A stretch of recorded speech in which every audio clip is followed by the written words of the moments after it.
দেশের বৃহত্তম নদী, তিনটি নদীর মধ্যে পদ্মা, মেঘনা, যমুনা। আজকে আমরা ঘুরতে এসেছি যমুনা নদীতে।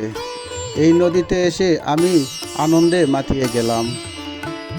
বন্ধুরা, আপনাদের মাঝে আমি এই প্রামাণ্যচিত্র একটু তুলে ধরলাম। ভিডিওটি ভালো লাগলে সাবস্ক্রাইব করে পাশে থাকবেন।